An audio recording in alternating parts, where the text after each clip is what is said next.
Son las 3:30 de la madrugada. Una llamada al 911 rompe el silencio de un barrio privado en Florida. La voz del hombre que llama tiembla. Dice que un intruso enmascarado irrumpió en su casa, lo atacó y apuñaló a su esposa. Cuando la policía y los paramédicos llegan, no encuentran ventanas rotas, no hay cajones volcados, no hay señales de forcejeo en la entrada, solo una casa impecable, puertas cerradas y cámaras de seguridad que misteriosamente acaban de ser borradas.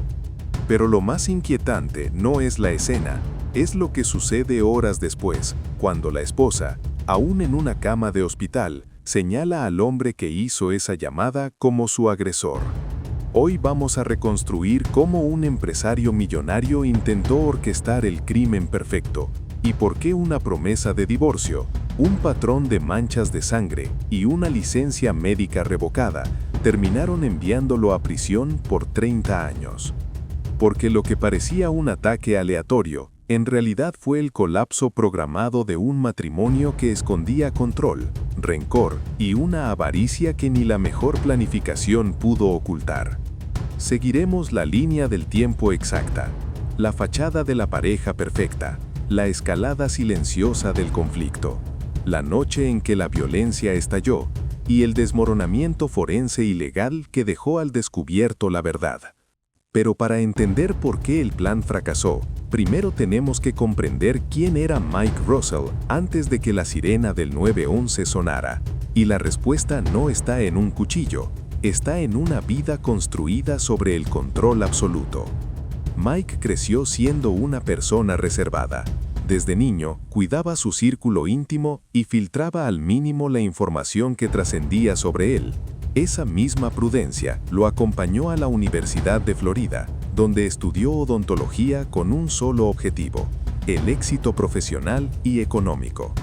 Casi sin buscarlo, a los 19 años conoció a Susan Hoffman, 38 años, enfermera. Mike se sintió atraído de inmediato.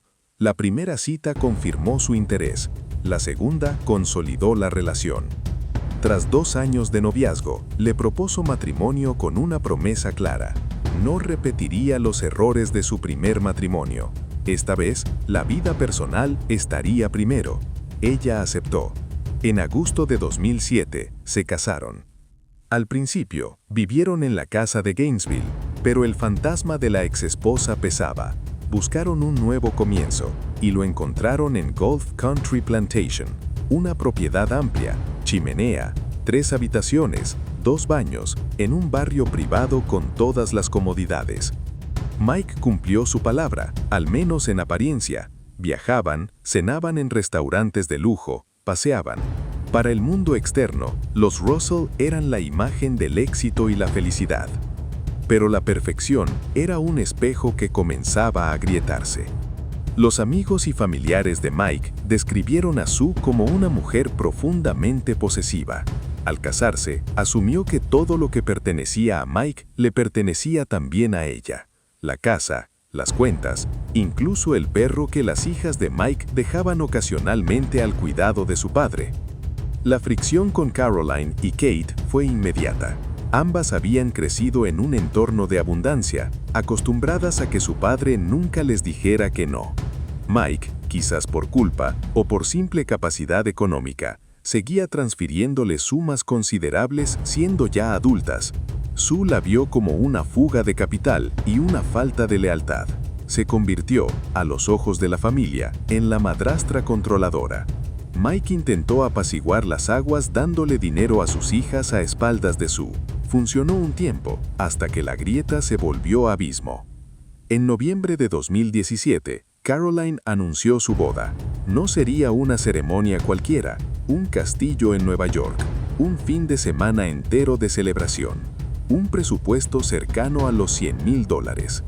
Mike decidió no mentir y le confesó a Sue el monto. Era su hija, estaba en su derecho.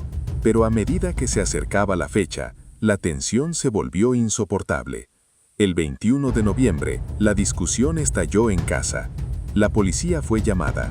Sue, fuera de sí, empujó a Mike. Los oficiales la detuvieron 30 minutos después por agresión doméstica. Mike no presentó denuncia formal y los cargos cayeron, pero el daño ya estaba hecho. Se separaron físicamente. Ella se mudó, pero nunca rompieron del todo. En enero de 2018 volvieron a verse. En febrero, Sue regresó a Gainesville para un fin de semana de reconciliación. Fue durante esas horas que la mecha se encendió definitivamente. La noche del 2 de febrero, cenaron en un restaurante de lujo. La idea era arreglar las cosas, pero la cena se enfrió rápido. La conversación se volvió hostil. Mike se levantó, dejó unos billetes en la mesa y se fue, dejando a Sue sola con su plato a medio terminar. Minutos después, ella tomó su teléfono y le envió 2 mensajes que cambiarían el curso de sus vidas. Buena suerte con tu hija, voy a llenar los papeles de divorcio. Y rápidamente otro. Tienes serios problemas con ella y no los voy a tolerar. No era solo un mensaje, era una declaración de guerra, financiera. Sue tomó un taxi de vuelta a la casa. Decidió no dormir en la habitación principal. Se instaló en la de invitados. Mike, según el rastreo de su celular, no regresó hasta pasada la medianoche. Entró directo al dormitorio. No la encontró. La furia se apoderó de él.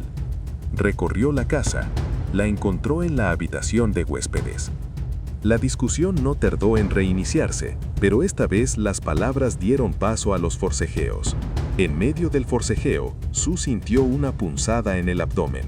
Miró hacia abajo. Mike sostenía un cuchillo. No lo soltaba. Ella, comprendiendo que su vida pendía de un hilo, hizo lo único que la biología humana dicta en ese instante: negociar por supervivencia. Le prometió que no se divorciaría, que no lo abandonaría, que cambiaría. Repitió las palabras una y otra vez, hasta que Mike, como si despertara de un trance, soltó el arma. Miró la sangre. El pánico lo invadió.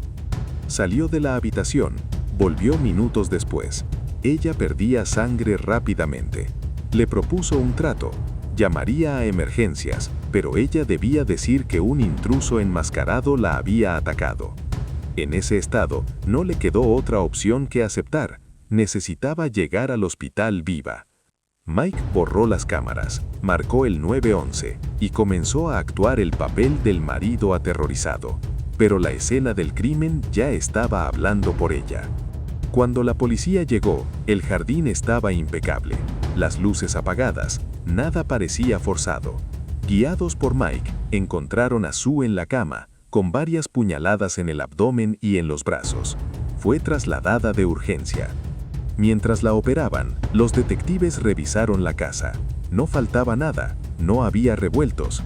La idea de que un desconocido hubiera evadido la seguridad de un barrio privado, pasado rejas y cámaras, entrado sin forzar nada, atacado solo a una mujer y salido sin dejar rastro, era lógica y físicamente insostenible. Las sospechas se confirmaron cuando Sue despertó en el hospital. No habló de ningún intruso, señaló a Mike. La policía volvió a la casa. Segunda inspección. Cerradura intacta, ventanas intactas, cámaras borradas selectivamente, gotas de sangre en el matraz, no junto a él, heridas defensivas en los antebrazos de Sue. Y en la habitación, un olor penetrante a vómito y heces que Mike intentó atribuir al perro. La defensa, sabiendo que la narrativa del intruso era frágil, cambió de tácticas. Presentaron decenas de mensajes hostiles. Mostraron publicaciones de Mike en foros masculinos, donde se presentaba como víctima de violencia doméstica buscando empatía y consejos. Pero la fiscalía tenía una pregunta que ninguna estrategia de victimización podía responder. Si Mike vivía en un infierno, si era tan infeliz y temeroso, ¿por qué nunca denunció? ¿Por qué no solicitó el divorcio? ¿Por qué, la misma noche del ataque, llamó a la policía para inventar un intruso en lugar de pedir ayuda por una pelea conyugal? La respuesta era matemática. El divorcio significaba la división de bienes. Mike no quería a Sue, pero tampoco quería perder la mitad de su patrimonio. La solución que encontró fue eliminar a la variable humana y conservar el activo. La defensa intentó salvar el caso con un perito forense. Este experto juró que el análisis de las manchas de sangre confirmaba que el ataque ocurrió a las 3:30 de la madrugada, justo como Mike declaró. Pero el testimonio se desmoronó en cuestión de horas. Se descubrió que su licencia médica estaba revocada por escándalos éticos graves. Su credibilidad, y con ella, la coartada temporal de Mike, colapsó. El juicio se extendió, idas y vueltas, testimonios cruzados, pero en diciembre de 2019, el jurado regresó con un veredicto unánime. Mike Russell, de 63 años, fue declarado culpable de intento de homicidio, alteración de evidencia criminal y negligencia médica al retrasar la atención de su esposa. La sentencia, 30 años de prisión. Mike, con recursos para financiar apelaciones, intentó revertir el fallo. No lo logró. En